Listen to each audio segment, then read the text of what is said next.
मैं इस आदमी की सुहागन होने से इनकार करती हूँ।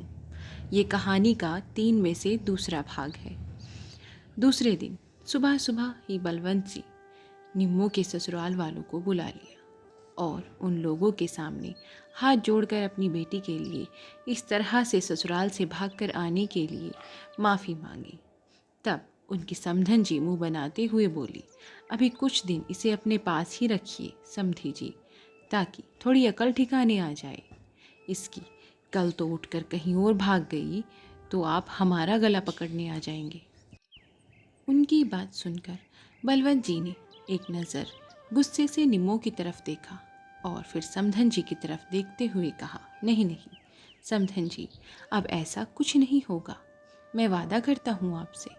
ठीक है, ठीक है, आपके वादे पर विश्वास कर रही हूँ मैं, पर समधी जी इस बार तो आपने अच्छी नहीं करी। नई समधन के लिए तो आपके पास देने को कानों के सोने के बाले आ गए और हमें तो आपने सस्ते में ही निपटा दिया था।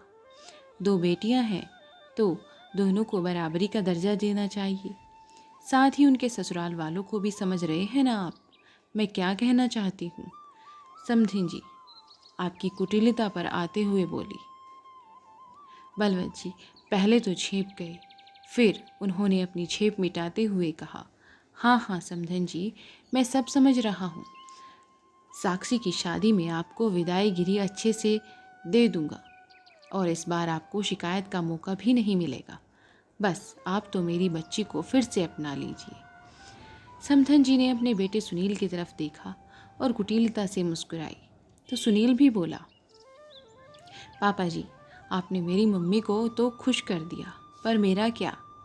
सुना है इस बार आपने नई जवाई को बाइक देने वाले हैं, मुझे तो एक स्कूटर तक नहीं दिया था आपने। सुनील की बात सुनकर मालती जी और पवन के माथे पर पसीना आने लगा कि कहीं बलवंत भी बाइक के लिए हाँ ना कर दे। एक तो शादी का खर्चा, ऊपर से ये सब। पर तभी बलवंत जी बोले, कंवर साहब उस समय हमारी इतनी हैसियत नहीं थी कि हम आपको बाइक दे पाएं। अब आप ही समझिए हमारी मजबूरी। शादी को कुछ ही दिन बाकी है, इतना सब खर्चा कैसे हो पाएगा। उनकी बात सुनकर सुशील ने कहा, फिर अपनी बेटी भी अपने पास ही रखिए। साक्षी की शादी के बाद ही डिसाइड करेंगे कि क्या करना है। अरे रे दामाद जी, आप तो नाराज़ हो गए। मेरे कहने का मतलब वो नहीं था। देखिए अभी साक्षी की शादी हो जाए, जब हमारा हाथ खुल जाएगा तो फिर कभी देख लेंगे। आप तो मेरे दामाद हैं, मेरी मजबूरी तो समझिए। बलवंत जी ने हाथ जोड़कर कहा। निम्मो अपनी नम आंखों से यह सब देख रही थी, अपने स्वाभिमान को तार तार होते हुए देख ही रही थी। उसके मायके वालों ने एक और उसके ससुराल वालों ने उसे फुटबॉल समझ रखा था, जो लात मारी सिर्फ एक दूसरे पाले में डालने के लिए ललायत बैठे थे। निम्मो का खेल बना कर रख दिया था, कभी इधर तो कभी उधर। आखिर में समधन जी बोली, देखिए समधी जी, जब तक साक्षी की शादी हो जाती है आप निम्मो को यहीं रख लीजिए। साक्षी की शादी के बाद डिसाइड करेंगे कि क्या करना है।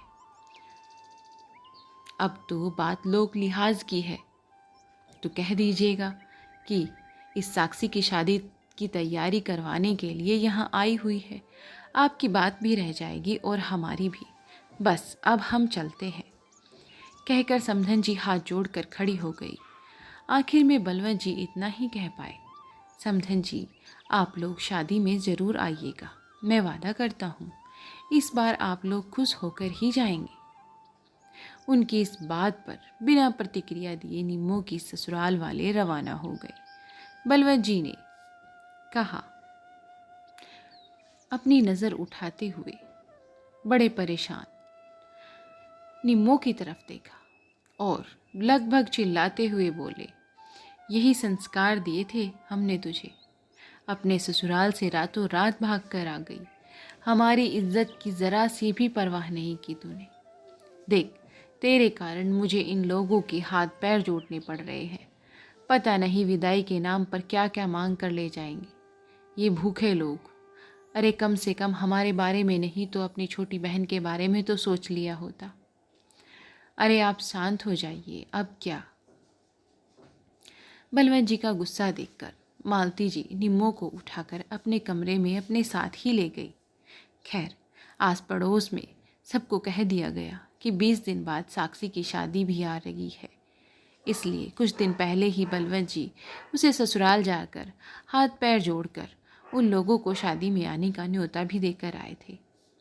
बलवंत जी ने निम्मो को आस पड़ोस के लोगों को बोल रखा था कि बेटी की शादी में कामकाज की ज़रूरत होती है, इसलिए निम्मो को पहले बुला लिया। पर इन सब के बीच धीरे धीरे निम्मो में बदलाव आने लगे थे। अब वह अकेले घर से बाहर भी निकलने लगी थी, पहले से ज़्यादा मुस्कुराने लगी थी। निम्मो अपनी बहन साक्षी की शादी की तैयारियां के लिए आई है और इन सब बातों को छोड़कर साक्षी की शादी की तैयारी में लग गए सब लोग। लेकिन एक दिन ऐसा भी नहीं गया जब बलवंत जी ने निम्मो को ताना न मारा हो।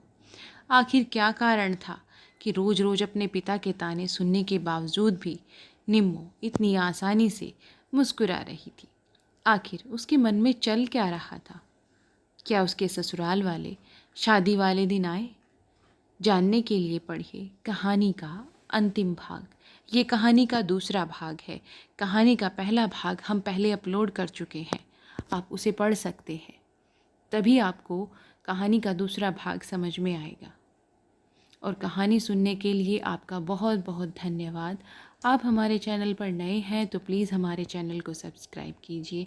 मिलते हैं कहानी के अंतिम भाग में आपको, जहाँ पर कहानी का पूरा किया गया है। तब तक के लिए धन्यवाद।